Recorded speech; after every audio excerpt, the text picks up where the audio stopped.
మన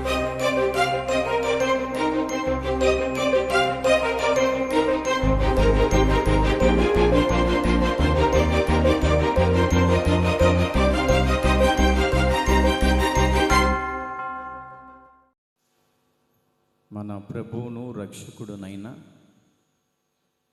యేసుక్రీస్తు అతి శ్రేష్టమైన నామములో కూడి వచ్చిన మీ అందరికీ వందనాలండి. ఒకరినొకరు వందనాలు చెప్పుకోండి.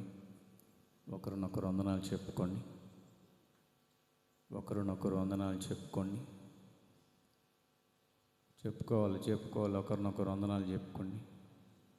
దేవుడు మిమ్మల్ని మీ కుటుంబాలు దీవించునుగాక. మీలో ఉన్నటువంటి ప్రతి కోపం, ద్వేషం నా దేవుడు కొట్టివేయునుగాక. మంచిది ప్రియులారా, ఈ సమయంలో ప్రత్యేకించి ఒక చక్కటి వాగ్దానంతో కూడిన సందేశం ఈ సమయంలో మనందరికీ వినిపించబడుతుంది. ప్రతి ఒక్కరు కూడా శ్రద్ధగా వినాలని దేవుని ప్రేమలో తెలియపరుస్తూ ఉన్నాను. వాక్యం అయిపోయిన తర్వాత తండ్రి, కుమార, పరిశుద్ధ ఆత్మ నామములో ముంచుడు బాప్తిసం తీసుకున్న వారికి ప్రభు బలారాధన ఉంటుంది. ప్రతి ఒక్కరు కూడా ప్రభు బలారాధనలో పాలు పంపులు పొందండి. ప్రభు బలలో పాలు పంపులు పొందుట ద్వారా దేవుని రాజ్యానికి మనం అర్హులుగా మార్చబడతాం. దేవుని రాజ్యానికి మనము ఒక టికెట్ను సంపాదించుకున్న వారిగా మనం కనపడతాం. కాబట్టి బాప్తిసం తీసుకున్నటువంటి ప్రతి ఒక్కరూ బలలో పాలు పంపులు పొందండి. దేవుని రాజ్యానికి సిద్ధపాటు కలిగి ఉండాలని దేవుని ప్రేమలో తెలియపరుస్తూ ఉన్నాం. దేవుని వాక్య భాగంలోనికి వెళ్దాం. యెషయా గ్రంథం 33వ అధ్యాయం. యెషయా గ్రంథం 33వ అధ్యాయం 21వ వాక్యాన్ని వాగ్దాన సందేశంగా మనం చదువుకుందాం. అచ్చట యెహోవా ప్రభావము గలవాడై మన పక్షమున ఉండును. చాలా ఇక్కడ రాయబడినటువంటి మాట వాగ్దాన సందేశం. ఇంకా దయచేసి ఎవరు అటు ఇటు లేచి తిరగకూడదు. వాక్యం చెప్పేటప్పుడు బయటికి వెళ్ళటం అనేది క్రమం కాదు. వాక్యం జరిగేటప్పుడు లేచి బయటికి వెళ్ళటం అనేది క్రమం కాదు. వాక్యం అయిపోయేంత వరకు ప్రార్థనలోనే వాక్యాన్ని వింటూ దేవుని మందిరంలో కూర్చోవాలి. అటు ఇటు బయటికి ఎవరు వెళ్ళకూడదు. ఆజ్ఞ అతిక్రమించటమే, చెప్పండి, ఆజ్ఞ అతిక్రమించటమే అది మీ చేతుల్లో ఉంది. జాగ్రత్త. హల్లెలూయా. చెప్పండి గట్టిగా, హల్లెలూయా. పిల్లలంటే తెలిసి తెలియక వెళ్తుంటారు, పెద్దవాళ్ళు కూడా వెళ్తున్నారు. చాలా జాగ్రత్తగా ఉండండి, క్రమంగా ఉండండి. అక్కడ రాయబడినటువంటి మాటను గమనిస్తూ ఉంటే, అచ్చట యెహోవా ప్రభావము కలిగిన వాడై మన పక్షమున ఉన్నాడు. యెషయా గ్రంథకర్త కొన్ని సంవత్సరాల కిందటే దేవుడైనటువంటి యెహోవాను, తను చేసినటువంటి కార్యములను, తను చేస్తున్నటువంటి ఆశ్చర్యమైన కార్యములను, ఆయనలో ఉన్నటువంటి ప్రభావం ఏమిటో గుర్తెరిగినటువంటి వాడిగా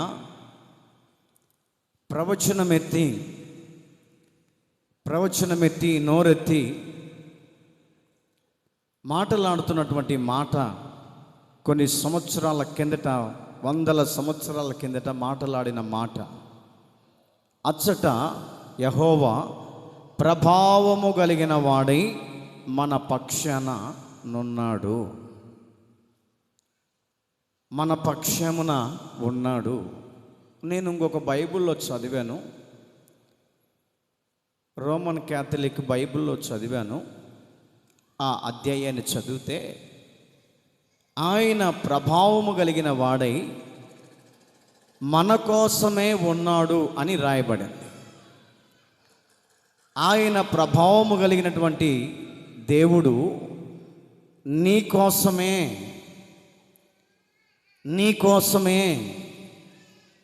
నా కోసమే ఉన్నాడు అని అక్కడ బైబిల్లో రాయబడి ఉంది. అంటే ప్రభావము కలిగినటువంటి దేవుడు మన కోసం ఎందుకు ఎదురు చూస్తున్నాడు? ప్రభావము కలిగినటువంటి దేవుడు మన కోసమే, మన పక్షాన ఎందుకు ఉన్నాడు అనంటే నిన్ను ఎంతగానో ఆయన ప్రేమించుచూ ఉన్నాడు కాబట్టి. హల్లెలూయా, హల్లెలూయా. నిన్ను ఎంతగానో ప్రేమించుచూ ఉన్నాడు కాబట్టి ప్రభావము కలిగినటువంటి దేవుడు నీ కోసమే ఉన్నాడు. ప్రభావము కలిగినటువంటి దేవుడు నా కోసమే ఉన్నాడు. ఆయన మన పక్షమున ఉన్నాడు అని మనము గ్రహించుకోవాలి. క్రీస్తునందు ప్రియ దేవుని బిడ్డలారా, మీకు ఒక ఉదాహరణను మీకు చూపిస్తాను. ఆ తేరి వేచి చూడండి. కొంతమంది పిల్లలు రండి అమ్మ, యవనస్తుల పిల్లలు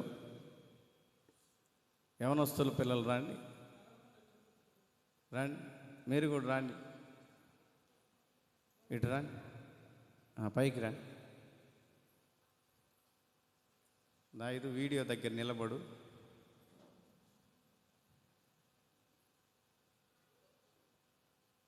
నువ్వు ఇటు పక్కకు రా ప్రసన్న.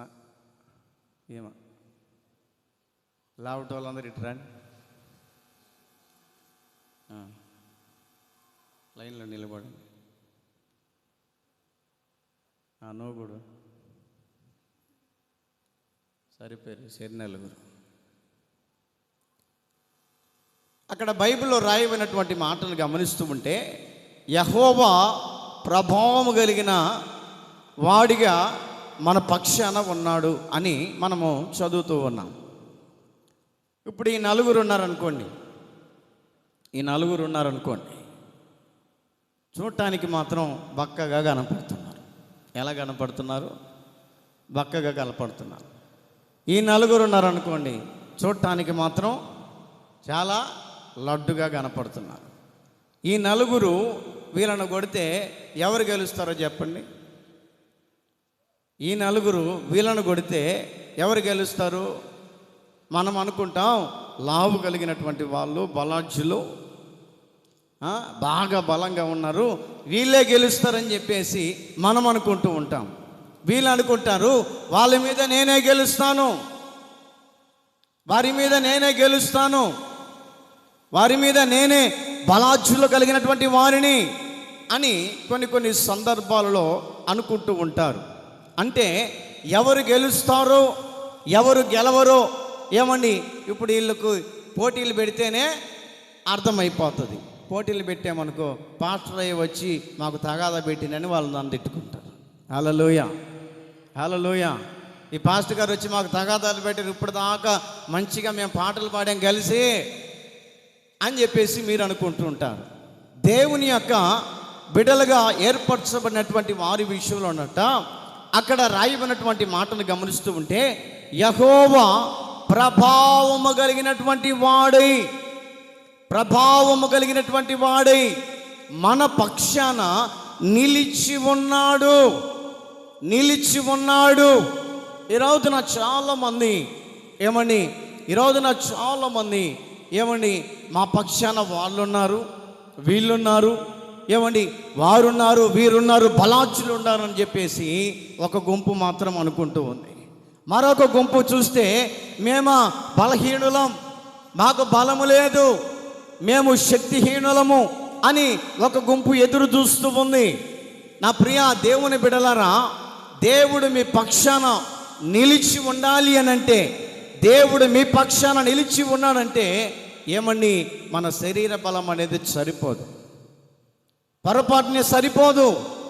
దేవుడు మన పక్షాన ఉంటే కలిగే ప్రయోజనం ఏమిటి అని గమనిస్తూ ఉంటే ఏమండి ఒక మాటను మీకు చదివి చూపిస్తాను. రాజుల 2వ గ్రంథంలో 6వ అధ్యాయం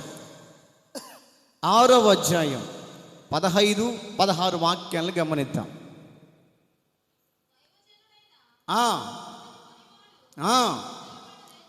దైవజనుడు దగ్గర ఉన్నటువంటి పనివాడు పెందల కాడ లేచాడట. బయటికి వచ్చినప్పుడు గుర్రములు రథములను గల సైన్యము పట్టణము చుట్టూ నిలబడ్డారట. ఎవరయ్యా, ఎవరు వీళ్ళు అనంటే ఏమండి, ఆ ఎలీషా, దైవజనుడు అనే ఎలీషా మీద ఏమండి ప్రభావము చూపటానికి దైవజనుడైనటువంటి ఎలీషాను ఏమండి తన యొక్క సైన్యాన్ని హతమార్చటానికట దైవజనుడైనటువంటి ఎలీషా ముందుగానే ఒకరోజు ఆ సిరియా దేశానికి వెళ్ళి, ఇదిగో దేవుడు మిమ్మల్ని హతము చేయబోతున్నాడు, దేవుడు మిమ్మల్ని అంతము చేయబోతున్నాడు, జాగ్రత్తగా ఉండండి అని ఈయన మెలకుండా ఉండేవాడు. ఉండకుండా వాళ్ళను గద్దించి వచ్చాడట. గద్దించి వచ్చేసరికి మా మీదికే నువ్వు వస్తావా అని చెప్పేసి ఏమండి వారందరూ ఎలీషా సామ్రాజ్యము మీదికట దండెత్తి వచ్చారట. ఎలీషానేమో ఒక కొండ మీద ఇల్లు కట్టుకొని నివాసం చేస్తూ ఉన్నాడు. తన యొక్క అసిస్టెంట్ పనివాడు ఏమని దైవజనుడు వారందరూ కలిసి ఏమని అక్కడ నివాసం ఉంటున్నటువంటి సందర్భాలలో ఆయన దగ్గర ఉన్నటువంటి పనివాడట బయటకు వచ్చి కన్ను నలుపుకొని చూస్తే పట్టణమంతా జనాలతో నింపబడిందంట. అమ్మో,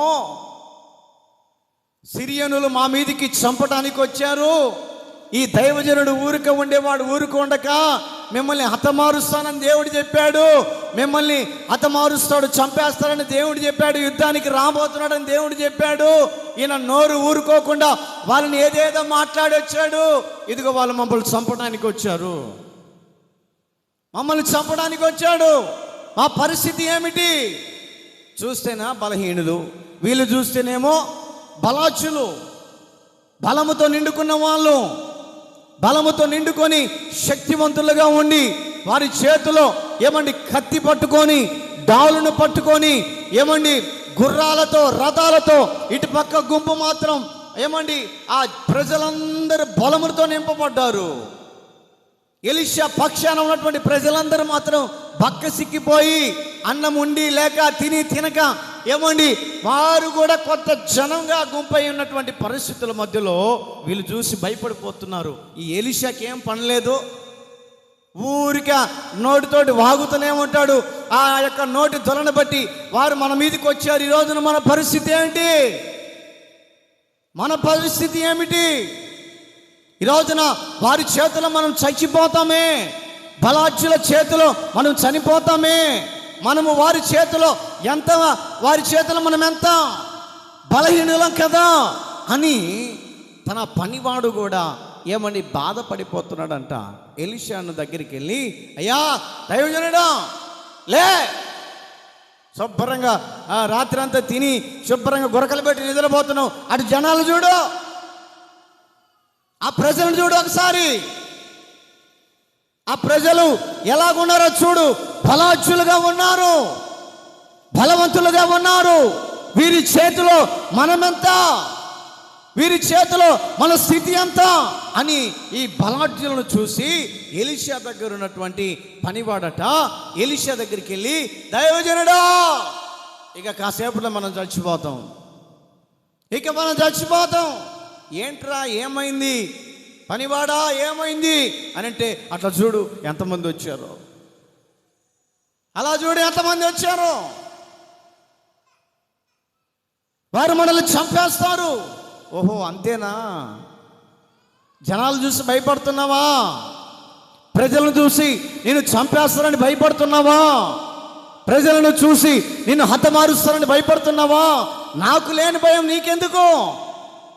నీకేం లేనయ్యా ఎలీషా గారు, నాకు వెనక భార్య బిడ్డలు ఉన్నారు, వారిని ఒక విధానంలోనికి తీసుకొని పోవాలా, ఆస్తులు సంపాదించుకోవాలా, మిద్దెల మీద మిద్దెలు కట్టి వారికి నేను కూడబెట్టాల, నీకేమిలే అని పనివాడట భయపడిపోతూ ఉంటే ఏమండి ఆ కింద మాటను చదువుకుంటూ వస్తే 16వ అధ్యాయం నుంచి చదువు. భయపడవద్దు, మన పక్షమున ఉన్నవాడు వారి కంటే, చప్పట్లు కొట్టు గట్టిగా, హల్లెలూయా హల్లెలూయా. ఎందుకు భయపడుతున్నావు? పనివాడా, ఎందుకు నువ్వు కంగారు పడుతున్నావు? వారి కంటే మనము ఆరాధన చేస్తున్నటువంటి దేవుడు అధికుడై ఉన్నాడు. అంటే బలము కలిగిన వాడిగా, శక్తివంతుడుగా, ఆయన యుద్ధోపకరణాలు ధరించుకొని ఏమండి శత్రువుల సమూహాన్ని నాశనము చేసే వ్యక్తిగా దూషణ కత్తిని చేత పట్టుకొని ఒక బలాచుడుగా కనపడుతున్నాడు. అతన్ని చూడు. ఊరికే కంగారు పడుతుంటావు, ఈ బలాచులు ఉన్నారు, వీరితో ఏమవుతుంది అని అక్కడ రాయబడినటువంటి మాటను గమనిస్తూ ఉంటే, ఇదిగో పనివాడా, వారి కంటే మన పక్షాన అధికుడు నిలబడ్డాడు. హల్లెలూయా హల్లెలూయా. మన కంటే ఏమండి, వారి కంటే, శత్రువుల కంటే యుద్ధము చేసే దేవుడు మన పక్షాన ఉన్నాడు. ఈ రోజున చాలా మంది చిన్న చిన్న నోటికి కంగారు పడిపోతుంటారు.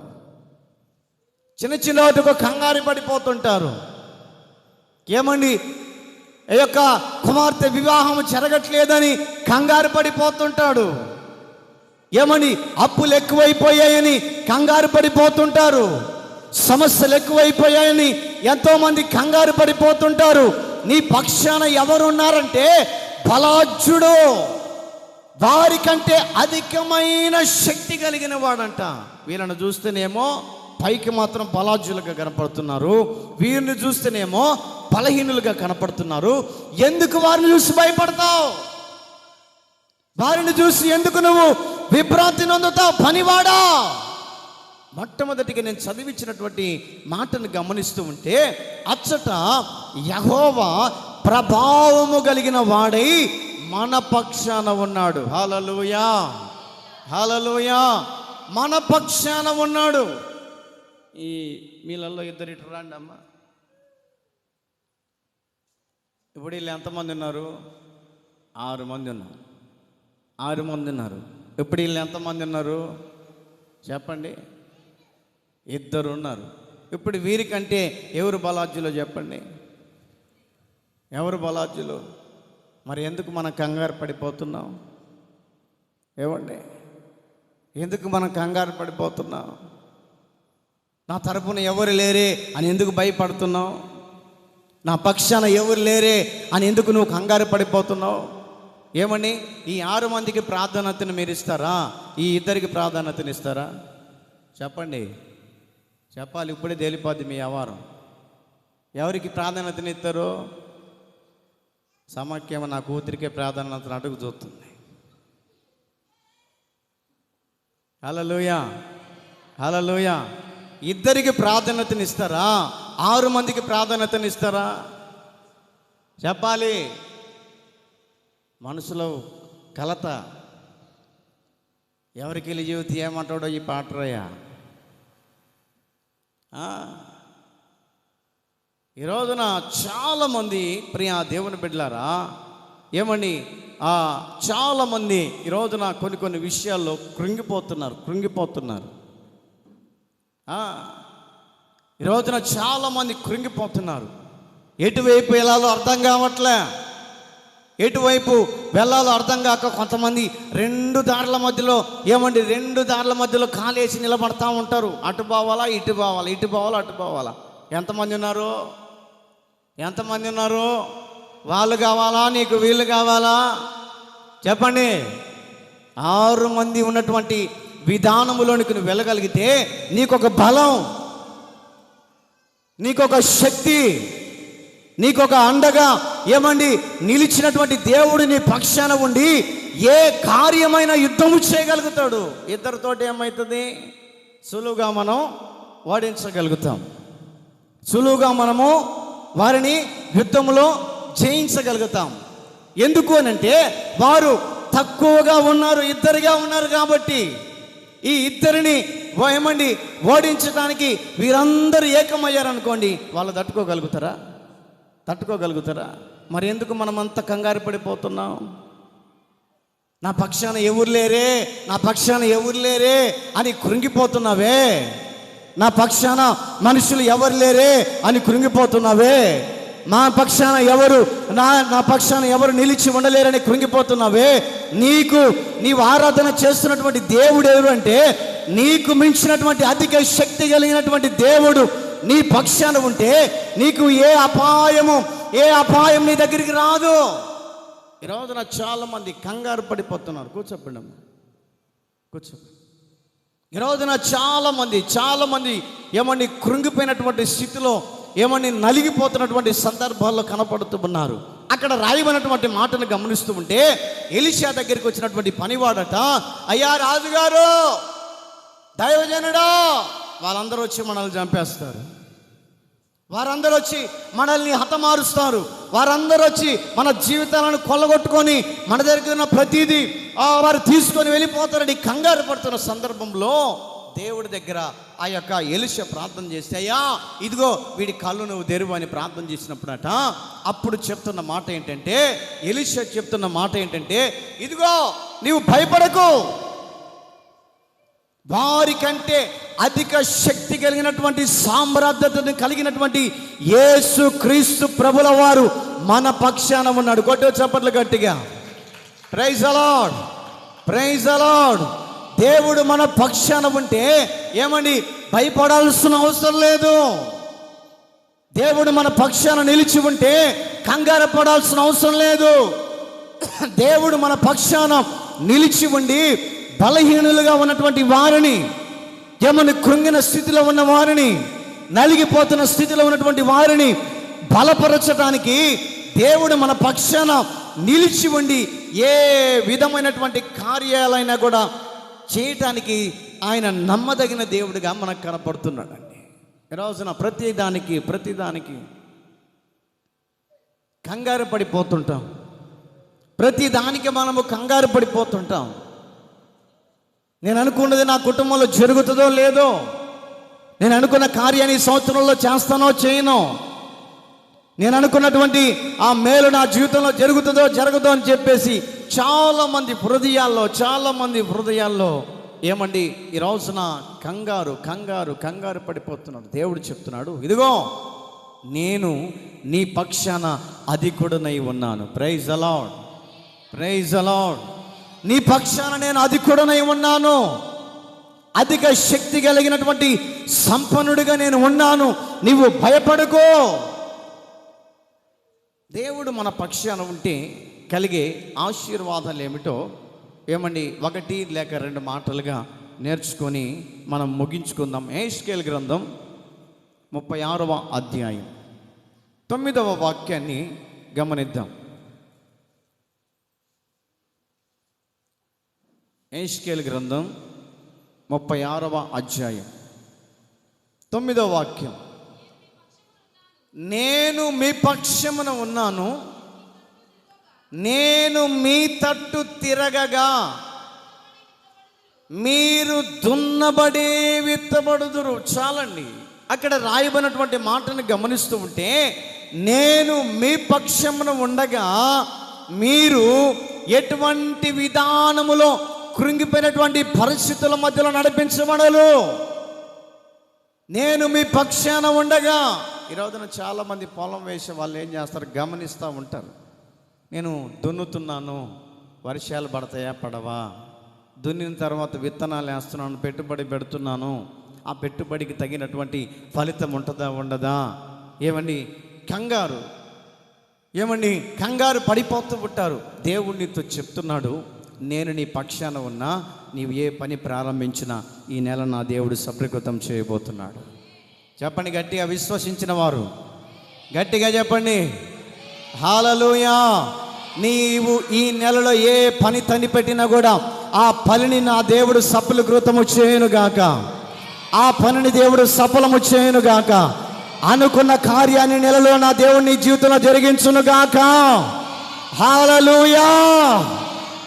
ఆయన ఎవరయ్యా అనంటే నీకన్నా అధిక శక్తి కలిగినటువంటి దేవుడు. ఈ నెలలో నువ్వు పొలం వేయాలనుకుంటున్నావా? వేయ్. ఈ నెలలో ఒక పనిని ప్రారంభించాలనుకుంటున్నావా? ప్రారంభించు.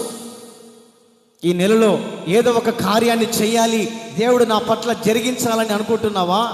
ప్రారంభించు ఆ కార్యాన్ని. నిశ్చయముగా నా దేవుడు నీవు అనుకున్న కార్యాన్ని ఖచ్చితంగా దానిని తలపెట్టి ఆశీర్వాదకరంగా మార్చునుగాక. Praise the lord, praise the lord. ఆయన మన పక్షమున ఉన్నాడట, మన పక్షమున ఉన్నాడు. మన పక్షాన ఉన్నంత కాలం దేవుడు మనకెప్పుడు కూడా జయమేనండి. మన పక్షాన దేవుడు ఉంటే ఎప్పుడు చూసిన కూడా జయమే. కొన్ని సందర్భాలలో ఏమండి, దేవుడు నా పక్షాన ఉన్నాడో లేడని విశ్వాస జీవితంలో ఎదుగుతున్నటువంటి వ్యక్తులకి భయం అనేది ఏర్పడుతూ ఉంటుంది. నిజంగా నా దేవుడు పక్షాన ఉన్నాడా? దేవుని నమ్ముకున్నటువంటి బిడ్డలుగానే ఏమండి ఉన్నటువంటి మనమే ఏమండి అపవిశ్వాసం అనేది మన హృదయంలో ఉంటే ఎట్లా? అపనమ్మకం అనేది మన హృదయంలో చోటు చేసుకుంటే ఎలా? ఎన్నో వాగ్దానాలు మనకున్నాయి. దేవుడు ఎన్నో వాగ్దానాలతో దేవుడు మనతో మాట్లాడుతూ ఉన్నాడు. నేను నీకు తోడుగా ఉన్నానని, పని ప్రారంభించమని, నీ కన్నెలను తుడుచు దేవుడును నేనేనని, నిన్ను ధైర్యపరచగలిగిన దేవుడును నేనేనని, నీ చేయి పట్టుకుని నడిపించగలిగిన దేవుడును నేనేనని, శాశ్వతమైన ప్రేమతో నేను నిన్ను ప్రేమించే దేవుడునని, మహా ఎండకు కాలిన అరణ్యములో నీతో స్నేహించువాడను నేనేనని ఎన్నెన్నో వాగ్దానాలతో దేవుడు మనతో మాట్లాడుతుంటే ఏమండి కొన్ని సందర్భాల్లో మానవుని హృదయంలో భయం. ఏమండి మానవుని హృదయంలో భయం, మానవుని హృదయంలో భయము చోటు చేసుకొని ఆ భయము వలన ఈ రోజున అనేక మంది ప్రజలు ఏ పనిని ప్రారంభించలేకపోతున్నారు. ఈ నెల పొలం వేద్దాం అనుకుంటున్నాం, పెట్టుబడి వస్తుందో రాదో. ఈ నెల నేను పనిని ప్రారంభించి పొలం వేయాలనుకుంటున్నాం, రాబోయే దినాల్లో వర్షాలు పడతాయో రావో. ఈ నెల నేను ఫలానా పనిని చేయాలనుకుంటున్నాను, అది జరుగుతుందో జరగదోనని ఈరోజు నన్ను దేవుని నమ్ముకున్నటువంటి బిడ్డలు కూడా అపనమ్మకాల మధ్యలో నడిపించబడుతున్నారు. దేవుడు అందుకే నీతో చెప్తున్న మాట ఏంటంటే, నేను నీ పక్షమున అధికుడనై ఉన్నాను కాబట్టి నీవు ఏ పని తలపెట్టినా ఆ పనిని ప్రారంభించమని చెప్తున్నాడు. ఆ పనిని దేవుడు ప్రారంభించు, విశ్వాసముతో ప్రారంభించు, విశ్వాసముతో ఆ కార్యాన్ని ప్రారంభించు. విశ్వాసము కలిగినటువంటి మాటల యందు నమ్మిక ఉంచు. విశ్వాసము కలిగినటువంటి విధానములో నడిపించగలిగితే ఏమని ఏ కార్యాన్నైనా కూడా ఈజీగా మనము జయించగలుగుతామండి. విశ్వాసం అంటేనే నిరీక్షించటం, విశ్వాసం అంటేనే జరగని కార్యాన్ని జరిగిందని నమ్మటం, విశ్వాసం అంటేనే దేవుని మీద నమ్మకం పెట్టుకోవటం, విశ్వాసం అంటేనే ఏమని జరగని కార్యాన్ని నా పట్ల దేవుడు చేయబోతున్నాడు, నేను అనుకున్న కార్యాన్ని ఈ నెలలో దేవుడు నా పట్ల తలపెడుతున్నాడని నమ్మకత్వాన్ని నువ్వు ఎప్పుడైతే కలిగి ఉంటావో ఆ నమ్మకత్వాన్ని దేవుడు చూసి నీ జీవితంలో నువ్వు అనుకున్నటువంటి కార్యాన్ని దేవుడు ఏం చేస్తాడంటే ఆయన సఫలీకృతము చేస్తాడు. హల్లెలూయా, హల్లెలూయా. ఆయన నీ జీవితంలో సఫలీకృతము చేస్తాడు. కారణం ఏమిటి అనంటే ఆయన మన పక్షాన ఉన్నాడు. ఆయన మన పక్షాన ఉండి ఏ కార్యము చేయాలని తలంచుకున్నాడో ఆ కార్యాన్ని జరిగించాలని ఆయన నీ పట్ల ఆసక్తి కలిగి ఉన్నాడండి. కొన్ని సందర్భాల్లో మనకేం కలుగుతుంటుందంటే భయం. కొన్ని సందర్భాల్లో భయం, ఏమని జరుగుతుందో జరగదో. దేవుడు నీ పక్షాన ఉన్నాడని ఒక పక్క నీకు అభయం ఇస్తూ ఉంటే, దేవుడు నీ పక్షాన ఉన్నాడని ఒక పక్క నీకు ఒక ధైర్యాన్ని ఇస్తూ ఉంటే, దేవుడు నీ పక్షాన ఉన్నాడని చేతును దేవుడు మనకు అందిస్తూ ఉంటే కొన్ని సందర్భాలలో భయం భయం భయం. భయముతో మనిషి ఈ రోజున కృంగిపోతున్నాడు. భయముతో ఓ మనిషి ఏమని ఎన్నో సందర్భాల మధ్యలో నలిగిపోతున్నాడు. ఒక రోజునట ఏబు ఒక బజారు గుండా నడుచుకుంటూ వెళ్తున్నాడంట. వెళ్తూ ఉంటే ఒక అబ్బాయి, నడికారు అబ్బాయి ఏమండి ఆ నేల మీద కూర్చొని చిల్ల పెంకు తీసుకొని గీక్కుంటున్నాడంట. చెయ్యంతా గీక్కుంటున్నాడంట. మరి అతను మెంటలోడో లేకపోతే మంచోడో మనకు తెలియదు. చెయ్యి గీక్కుంటున్నాడంట. గీక్కుంటుంటే ఏమంటే చర్మమంతా లేచి వచ్చి రక్తం కారిపోతుంది. పోతూ పోతూ ఈ యోబు అతనికి వెళ్ళి చూసి, అమ్మో నాకు కూడా ఇది కలుగుతుందేమో, నాకు కూడా ఇది సంభవిస్తుందేమోనని భయపడుతున్నాను. మరి కొద్ది ఏమండి కాసేపు గమనిస్తే ఇంకా మరలా ఇంకొక బజారుకు పోతే ఆ రోజున ఒక మనిషి చనిపోయాడట. ఆ పాడిన మంచం మీద పడుకోబెట్టినప్పుడు జనాలందరూ గుంపు కూడి ఏమని చూస్తూ ఉంటే ఏమైంది అక్కడ అని ఈ వ్యక్తి చూడగానే ఆ వ్యక్తిని చూసి, చనిపోయిన వ్యక్తిని చూసి భయపడుతున్నాడంట. అమ్మో నాకు కూడా ఇది సంభవిస్తాయేమో. సంభవించకపోయినా కూడా ఏమండి సంభవిస్తుందేమోనని ఎప్పుడైతే నువ్వు భయముతో కృంగిపోతావో ఆ భయం మనల్ని ఏం చేస్తుంటే వెంటాడుకుంటూ వస్తుంది, వెంటాడుతూనే ఉంటుంది. ఆ భయం వెంటాడుతూనే ఉంటుంది. పడుకొని నిద్రపోతున్నా వెంటాడుతూనే ఉంటుంది. ఏమండి ఏదైనా పని చేసుకున్నా కూడా వెంటాడుతూనే ఉంటుంది. ఏమండి ఎక్కడైనా ఏమండి ప్రయాణమై వెళ్తున్నప్పుడు కూడా ఆ భయము భయము భయము అనేది నీ జీవితంలో వెంటాడుతూనే ఉంటుంది. కారణం ఏమిటి అని అంటే భయముతో ఒక మానవుడు కృంగిపోతున్నాడట. వారికి ఏదో జరిగింది అని చెప్పేసి మనం ఎందుకు భయపడాలా? వారికి ఏదో నష్టం వచ్చిందని చెప్పేసి మనం ఎందుకు నష్టపోవాలా? వారికి ఏదో అపజయం వచ్చిందని మనం ఎందుకు తలంచుకోవాలి? ఇది మనకు కూడా జరుగుతుందేమో. దేవుని నమ్ముకున్నటువంటి బిడ్డ విశ్వాస సహితమైన మాటతో నీవు దేవుణ్ణి స్తుతించే వ్యక్తిగా ఉండాలి. హల్లెలూయా, హల్లెలూయా. దేవుణ్ణి నమ్ముకున్నటువంటి వారి హృదయాల్లో ఏమండి అధైర్యం ఉండకూడదు. దేవుణ్ణి నమ్ముకున్నటువంటి ప్రజల హృదయాల్లో అమ్మో ఇది నాకు వస్తుందేమో. మన వాళ్ళందరూ ఇప్పుడు ఎట్లా ఉన్నారంటే చాలామంది ఇళ్ళల్లో చూస్తే ఎక్కడికి పోయినా కూడా అమ్మ ఏమైందా మా పిల్లలకేనంటే టైఫాయిడ్ జ్వరం అన్నా, ఏ జ్వరం ఏమని ఇంకొక చోటుకి వెళ్ళి ప్రార్థన చేద్దాం అనుకుంటే ఆడికి పోయినా కూడా డెంగ్యూ జ్వరం అన్నా. వాళ్ళు అంటున్న మాట ఏంటంటే అన్నా ఇదిగో ఇంట్లో ప్రారంభమైంది, మా ఇంట్లో అందరికి వస్తుందేమో. భయం అనేది మనిషి హృదయంలో విలయ తాండమాడుతుంది.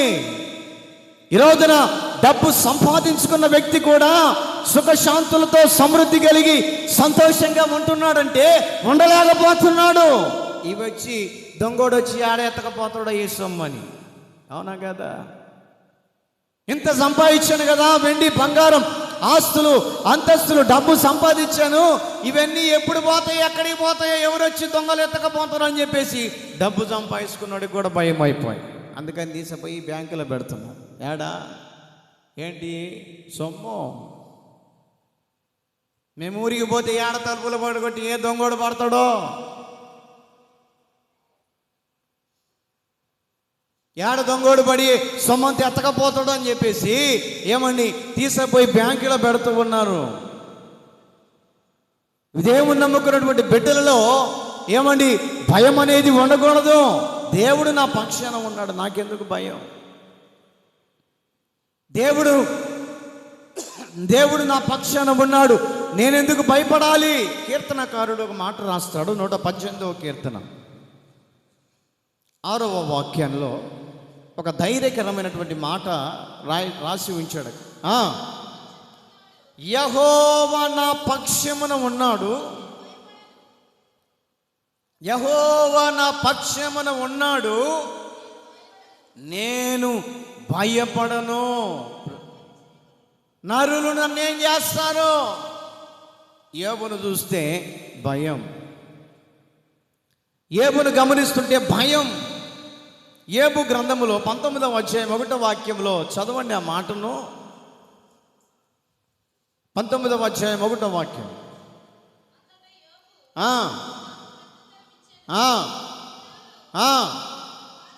ఎన్నాళ్ళు నన్ను బాధిస్తారా ఎవరయ్యా అని అంటే యోబు స్నేహితులే. భయం. ఏమండి, యోబుతో తిరిగిన వ్యక్తులే, యోబుతో వెంటాడిన వ్యక్తులే ఎన్నాళ్ళు నన్ను బాధిస్తారు. ఎన్నాళ్ళు మాటల చేత. ఏ చేత? మాటల చేత. మాటల చేత ఎన్నాళ్ళు నన్ను బాధిస్తారు, నొప్పింపజేస్తారు. ఈ రోజున మనుషుల మాటలు కూడా ఏమండి మనుషుల మాటలు కూడా ఈ రోజున మనుషులను నొప్పింపజేసే మాటలు కలుగుతూ ఉంటాయి. మనుషులను బాధ పెట్టే మాటలు. మరే దేవుని నమ్ముకున్నామే, మనము దేవుని స్తుతిస్తున్నామే, ప్రభు బలలో పాలు పంపులు పొందుతున్నామే, దేవుని నామాన్ని గణపరుస్తున్నామే, ఎదుటి వ్యక్తులను మాటలతో నొప్పింప చేయకూడదన్నటువంటి ఆలోచన ఈ రోజున చాలా మంది క్రైస్తవుల హృదయాల్లో కరువైపోయింది. ఏకాడికి నొప్పింప చేయాలి, ఏకాడికి బాధింప చేయాలి, ఏకాడికి బాధలు పెట్టి కృంగిన స్థితిలోనికి తీసుకొని వెళ్ళాలని ఆ రోజుల్లోనే యోబుకు కలిగినాయంట ఈ సమస్యలు. ఎంతకాలం నన్ను మాటలతో నొప్పింపజేస్తారు? చదవమ్మా.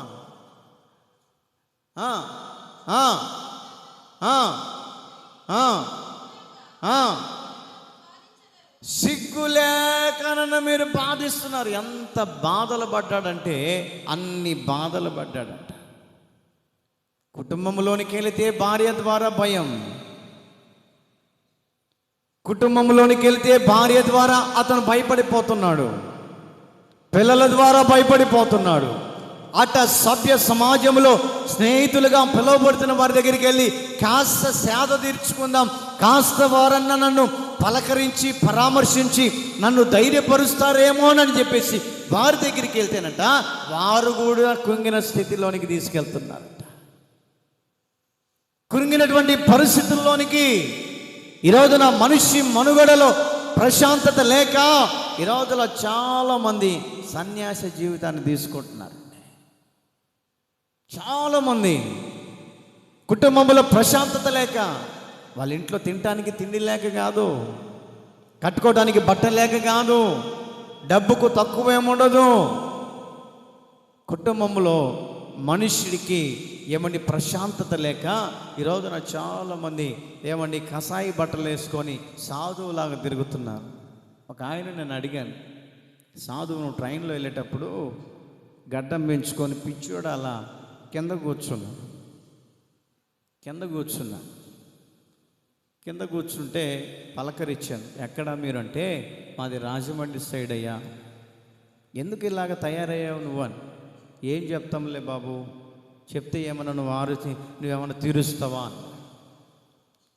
తీర్చడం కాదు కానీ ఎందుకు ఇట్లా తయారైపోయారు అని చెప్పేసి అడిగితే ఆ మనిషి అంటున్నాడు, అయ్యా నేను నాకు 3 బిడ్డలు ఉన్నారు, 3 బిడ్డలు ఉద్యోగాలు చేస్తున్నారు, ఆస్తికి ఏం తక్కువ లేదు, దాదాపు 2 కోట్లు ఉంటాయి అనుకుంటాను అయ్యా. 3 అంతస్తుల బిల్డింగ్ కట్టుకున్నాను, కానీ ఇంట్లో ఉండాలన్నా కూడా నా పిల్లల ద్వారా, నా భార్య ద్వారా నాకెప్పుడు విసికే. ఎప్పుడు నన్ను బాగా చూసుకునే వాళ్ళు కాదు, తక్కువగా చూసేవాళ్ళు. ఇంత సంపాదించినా కూడా ఇంకా ఏదో సంపాదించాలని నన్ను బాధ పెట్టి నొప్పింపజేసి నన్ను కొట్టి తిట్టి గందరగోళం చేసి ఇంట్లో నుంచి వెళ్ళిపో అని చెప్పేసి గెంటే బట్టి ఈ సన్యాసి జీవితాన్ని తీసుకున్నానయ్యా. చాలామంది సన్యాసి జీవితం చేసే వాళ్ళని ఏమండి డబ్బుకేం తక్కువ ఉండదండి, మంచి జ్ఞానవంతులు. అతను మాట్లాడుతున్నాడని ఇంగ్లీష్ మాట్లాడుతున్నాడు, నేనే బెత్తరిపోయినా. అసలు ఇంగ్లీష్ మాట్లాడుతుంటే నేనే బెత్తరిపోయినా, నాకు కూడా రాదు అది. ఆయన చదువు ఏంటంటే బీటెక్ చదివాడంట. అరే ఏంటయ్యా ఇంత చదివినటువంటి వ్యక్తివి, బీటెక్ చదివిన వ్యక్తివి, ఎందుకు ఈ సన్యాసి జీవితం? ఇదే ప్రశాంతంగా ఉంది బాబు, నీకేం తెలుసు? ఎంత సంపాదించినా కూడా ఆ సంపాదన నన్ను ఏమి సుఖశాంతులతో నిలబెట్టలేకపోయింది. నా భార్య పిల్లలు నా మీదకి దాడి చేసి నన్ను చంపడానికి ప్రయత్నం చేశారు, ఆస్తిని రాపించుకోవడానికి. అందుకే నేను ఊరొచ్చి సన్యాస జీవితం చేస్తూ ఏదో పావలో పేడ అడుక్కొని తిని బ్రతుకుతున్నాను. వెళ్తూ ఆయన అంటున్నాడు, అయ్యా దయచేసి మా వాళ్ళకు చెప్ప, మాకు నీకు దండం పెడతాను అని ఏడ్చాడు. డబ్బు సంపాదించిన వ్యక్తిలో చూసినా కూడా భయమే, ఆస్తులు అంతస్తులు ఉన్నా కూడా భయమే. యోబే చెబుతున్న మాట ఏంటంటే, తన సహోదరులట అతనిని బాధ పెడుతున్నారట, బాధకు గురి చేస్తున్నారు. ఈరోజున దేవుని నమ్ముకున్నటువంటి ప్రజలు, దేవుని ఆరాధన చేస్తున్నటువంటి ప్రజలు ఏమండి, బాధకు కర్తలుగా మనం ఉండకూడదు, బాధించే వ్యక్తులుగా ఉండకూడదు, దుఃఖపరిచే వ్యక్తులుగా ఉండకూడదు, ఎదుటి వ్యక్తిని నొప్పింప చేసే వ్యక్తులుగా మనం ఉండకుండా, దేవుడు మన పక్షాన ఉన్నాడు, ఏ కార్యమైన సఫలము చేస్తాడని ఒక నమ్మకాన్ని పెట్టుకొని దేవుని దగ్గరికి నువ్వు రాగలిగితే దేవుడు నీ నమ్మకాన్ని చూసి నీ కార్యాన్ని సఫలం చేస్తాడు. హల్లెలూయా, హల్లెలూయా. ఇక్కడ రాయబడినటువంటి మాటను గమనిస్తూ ఉంటే, దేవుడు నా పక్షమున నాకు ఉన్నాడు కాబట్టి ఆయన నాకు సహకారిగా ఉంటాడు. దావీదు చెప్తున్నాడు. అంటే దావీదు శ్రమలు పడలేదా? పడ్డాడు. ఈ అవమానాలు పడలేదా? పడి ఉన్నాడు. ఈ నిందలు పడలేదా? అంటే అన్ని విధాలుగా అన్ని రంగాలలో ఏమండి పడి లేచినటువంటి వ్యక్తి దేవుని యొక్క నామములో విశ్వాసాన్ని కలిగి ఉన్నాడు కాబట్టి ఏ కష్టం వచ్చినా, ఏ నింద, ఏ అవమానాలు వచ్చినప్పటికీ దేవుని మీద ఆధారపడి దేవుని ప్రత్యక్షతల వరకు ఎదురు చూసిన వ్యక్తిగా చెప్తున్న మాట ఏంటంటే, దేవుడు నాకు పక్షాన ఉన్నాడు కాబట్టి నేను భయపడను. మరి ఈ రోజున ఎందుకు భయపడుతున్నావు? నా పక్షాన ఎవరు లేరని. దేవుడు లేడా? నిన్ను నమ్ముకున్నటువంటి దేవుడు నిన్ను అన్యాయం చేసేవాడా? కాదు. నిన్ను నమ్ముకున్న దేవుడు ఏమని లోకము వెలివేసినా కూడా నీ పక్షాన నిలబడి నీతిగల న్యాయాధిపతిగా, ఆయన అదృష్టుడైన దేవుడిగా బాహువును చాపి నీ పట్ల కార్యం చేస్తాడు. ఒకటే కలిగి ఉండాలి, విశ్వాసం. విశ్వాసం విశ్వాస సహితమైనటువంటి ప్రార్థనట రోగిని స్వస్థపరుస్తూ ఉందంట. యేసు ప్రభు దగ్గరికి వచ్చాడు, అయ్యా నా కుమార్తెకు బాగలేదు. ఆయన అన్నాడు, యేసు ప్రభు ఇదిగో నీ బిడ్డ స్వస్థపడింది పో. ఆయన అనుకున్నాడు, ఏంటి యేసు ప్రభా ఇంటికి వచ్చి కాస్త అడుగు పెట్టి ప్రార్థన చేసి పోతాం అనుకుంటే బాగుపడింది పో అన్నావు. నువ్వేమో యేసు ప్రభు అనుకుంటా గొనుక్కుంటా ఇంటికి వెళ్ళిపోయేసరికి కుమార్తె స్వస్థపరచబడి పరిగెత్తుకుంటా తండ్రి దగ్గరికి వస్తుంది. గొడ్డు చప్పర్లు గట్టిగా. Praise the lord, praise the lord. కారణం ఏమిటి అంటే, యేసు క్రీస్తు మాటలో స్వస్థత ఉన్నదని గ్రహించాలి. యేసు క్రీస్తు మాటలో అద్భుతాలు ఉన్నాయని గ్రహించగలిగినటువంటి నమ్మకత్వాన్ని ఆ దేవుడి దగ్గర మనం పొందుకున్నట్లయితే ఆయన నీ పక్షాన ఉండి యుద్ధము చేస్తాడు. ప్రైజ్ ది లార్డ్, హల్లెలూయా. రెండవ మాటను చదువుకుందాం. రోమాపత్రిక 8వ అధ్యాయం 31, 32వ వాక్యం. రోమాపత్రిక 8వ అధ్యాయం 31, 32వ వాక్యం.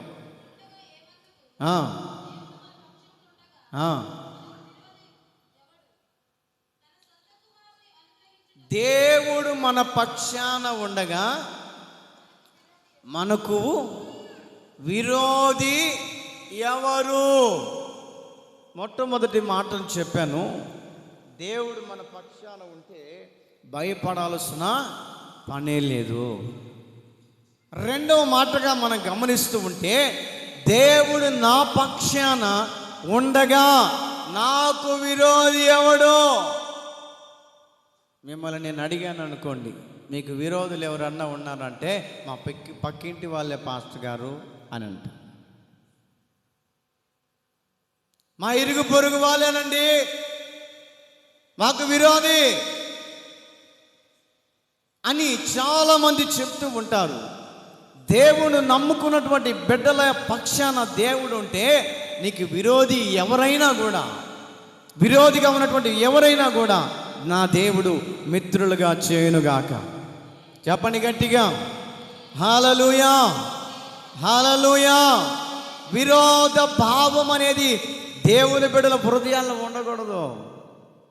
కొన్ని సందర్భాల్లో లోకములో నడిపించబడే వ్యక్తి విరోధ భావాన్ని కలిగి ఉంటున్నప్పుడు వాడిని చూసి కాస్త దూరంగా వెళ్ళిపోవాలి.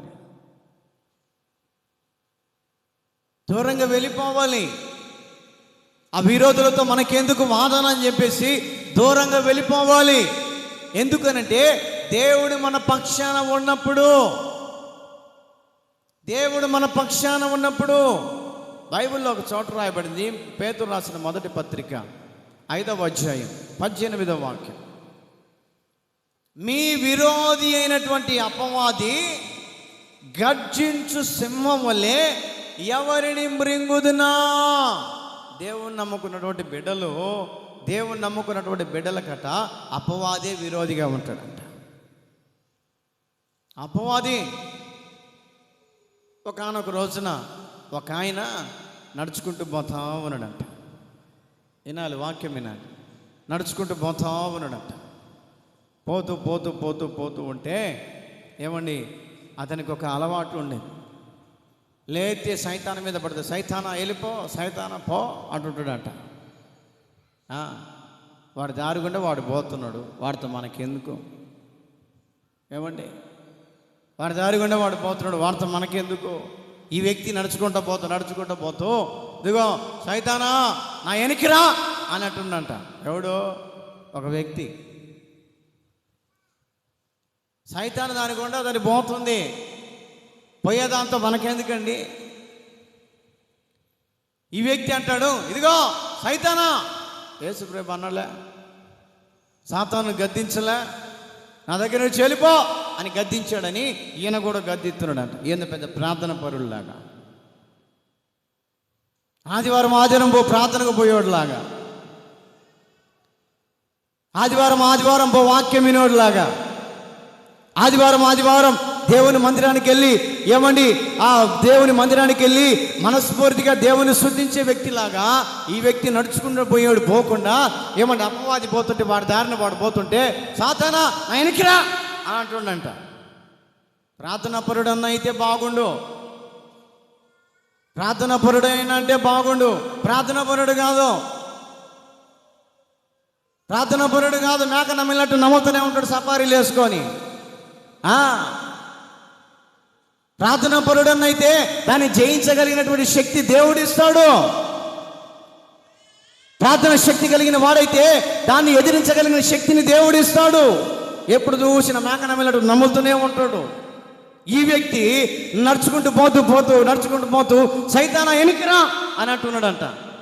సైతాన్ ఈయన ఏంది ఈ దుర్మార్గుడు, నా పని మీద నేను పోతుంటే ఈయన నన్ను అడ్డగిస్తున్నాడు అని చెప్పేసి ఎనికిరా అంటున్నాడు అని చెప్పేసి సైతాన్ గడు ఎనికి వచ్చి ఒక్క కాలుతోడు దనితే ముందుకు పోయి పడ్డాడంట.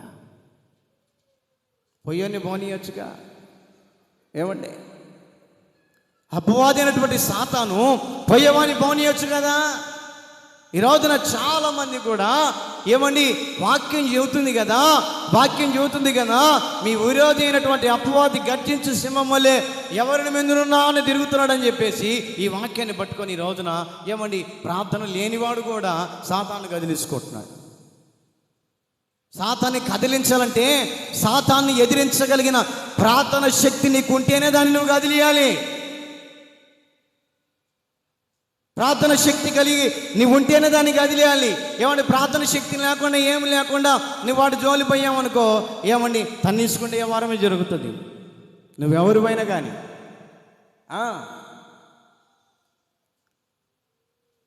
సాతాను గారి జోలి పొరపాటుని పోకూడదు. వార్త మనకెందుకులే అన్నట్లుగా దారుణ పిచ్చి కుక్క పోతుంది, దాన్ని కదిలిచ్చామనుకో వచ్చి కాలు పట్టుకొని బీగుతుందా కదా?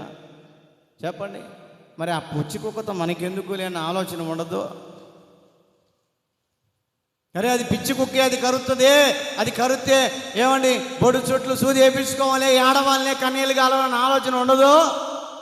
ఈ రోజున సాతాను కూడా చిల్లిగా ఏమండి భక్తి మార్గంలో నడిపించబడిన వ్యక్తి కూడా ఈ రోజున సైతాన్ని ఎదిరిస్తూ ఉన్నాం మేము. ఎందుకయ్యా వాడి జోలు నీకు ఎందుకనంటే, మాస్టర్ గారు వాక్యం ఏం చెబుతుంది, పేతురు పత్రికలు చదువు, నాకే వాక్యం చెబుతారు మళ్ళా. పేతురు పత్రికలు ఏముందో చదువు, మొదటి పేతురు పత్రిక 5వ అధ్యాయం 8వ వాక్యంలో చదువుకో పాస్టర్. ఎవరికి? పాస్టర్కే బోధిస్తాడు. ఎవరైనా భక్తుడా? కాదు. ఏమని సైతాన్ గారిని గద్దించిండు. దారిన పోనీయకుండా ఎనికిరా అన్నాడు. వాడు వచ్చి తన్నగానే ముందుకు బోర్ల పడి ముక్కంత లోపలికి పోయి గవర్నమెంట్ హాస్పిటల్ మార్కాపురానికి. యాడికి? వాడు జోలి పోవటం ఎందుకు, ముక్కు పగల కొట్టించుకోవటం ఎందుకు? వాడు దారిలో వాడు పోతుంటే వదిలేస్తుంటే సరిపోయేది.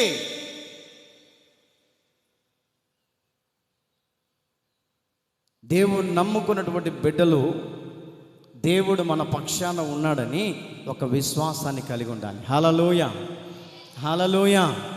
అక్కడ రాయమైనటువంటి మాటలు గమనిస్తూ ఉంటే, దేవుడు మన పక్షాన ఉండగా మనకు విరోధి ఎవరు? ఒక వ్యక్తి విరోధిగా లేచాడు. ఎవరో తెలుసా? డబ్బుకు ఆశపడి, సొమ్ముకు ఆశపడి, డబ్బు మూటకు ఆశపడి దేవుని ప్రజలను తిట్టడానికే విరోధిగా లేచాడు. ఆయన అనుకున్నాడు, వాళ్ళని తిడితే నాకు సొమ్ము వస్తుంది, వాళ్ళని అవమానిస్తే నాకు డబ్బు వస్తుంది, వాళ్ళని అన్ని విధాలుగా నోటితో శపిస్తే నాకు డబ్బు వస్తుందని బిలాం అనే వ్యక్తి బాలాకు అనే రాజు దగ్గర డబ్బు తీసుకున్నాడంట. మూటలు. ఇంకా ఎప్పుడు సంపాదించాలి ఈ డబ్బులు? ఎప్పుడు సంపాదించాలి ఈ డబ్బు? ఒకేసారి వస్తుంది కాబట్టి నేనేది అంటే అది జరుగుతుందని చెప్పేసి ఈ మనిషి అనుకొని దేవుని మాటను కాదని ఈ వ్యక్తి అట ఇశ్రాయేలు ప్రజలను పడుతున్నటువంటి దేవుని బిడ్డల్ని శపించటానికి వెళ్తే దేవుని వాక్యం ఏం చెప్తుందో తెలుసా? బిలాం, నా ప్రజలను నువ్వు శపించటానికి వెళ్తున్నావు కాబట్టి నేను నీకు విరోధిగా నిలబడతాను. కొట్టు చప్పట్లు గట్టిగా. Praise the lord.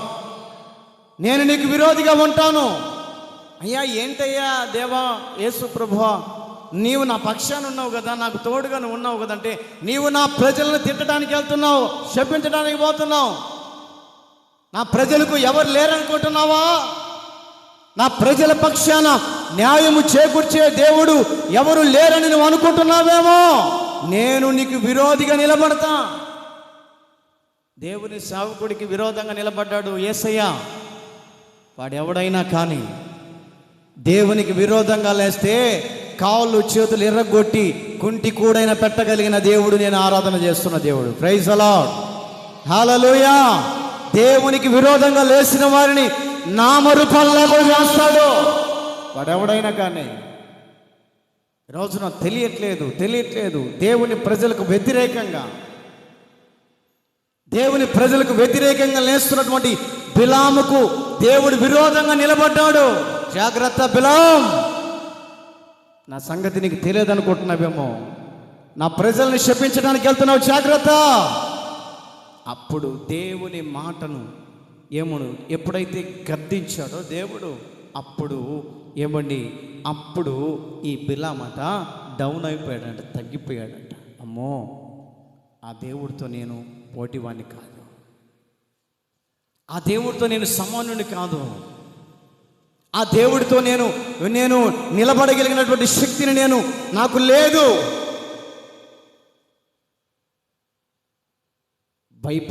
భయపడ్డాడు. అందుకని అక్కడ రాయబడినటువంటి మాట, దేవుడు మన పక్షాన ఉండగా మనకు విరోధి ఎవడు? ఈరోజు నువ్వు అనుకుంటున్నావు, నా పక్షాన ఎవరున్నారు? ఎవరు లేరు. నేను ఒంటరి దాన్నేమో, నా పక్షాన ఏ బలము లేదని నీవు కృంగిపోతున్నావేమో. దేవునితో చెప్తున్నాను, నేను నీ పక్షాన ఉండి నీ విరోధులు నేను అణిచివేస్తాను. హల్లెలూయా. హల్లెలూయా. నీకు విరోధంగా ఎవరైతే పోరాడుతున్నారో వారిని అణచగలిగిన శక్తి కలిగినటువంటి సామర్థ్యతను నేను ఇవ్వగలుగుతాను. ఈ రోజున దేవుడు మన పక్షాన ఉంటే, దేవుడు మన పక్షాన ఉంటే మనకు విరోధి ఎవడు లేయడు. ఒకవేళ లేచినా కూడా నామరూపాలు లేకుండా చేస్తాడు ఆయన. దేవుని బిడ్డల జోలి ఎవరైనా వచ్చినా, క్రైస్తవుల జోలి ఎవరైనా వచ్చినా, ఎవరు లేరని ఎన్నో చిత్రహింసలు పెడుతున్నారు క్రైస్తవులని. క్రైస్తవులు నోరు తెరవలేని వారని ఎన్నో అబండాలు వేస్తున్నారు. క్రైస్తవులు చేతగాని వారని ఎన్నో అవమానాలు, ఎన్నో నిందలు, వినరాని మాటలు క్రైస్తవుల మీద వేస్తూ ఉంటే ఏమండి, మానవుడు ఊరుకుండవచ్చు కానీ పరలోకం అందునటువంటి దేవుడు వారికి విరోధిగా నిలబడతాడు. దేవుడు వారికి విరోధిగా నిలబడతాడు. ఈ మిట్ట మధ్యాహ్న వేళలో దేవుని నమ్ముకున్నటువంటి బిడ్డగా, నాకు ఎవరు లేరని ఒంటరి జీవితాన్ని కలిగి ఉన్నానని నువ్వు బాధపడద్దు. నీ పక్షాన దేవుడు నిలిచి ఉన్నాడు. ధైర్యం వహించి దేవుడు నీ పట్ల చేస్తున్నటువంటి కార్య విషయంలో ఆసక్తి కలిగి ఉండు. దేవుడు మీకు, మీ కుటుంబాలలో గొప్ప కార్యం చేసి నీ పక్షాన నిలబడునుగాక.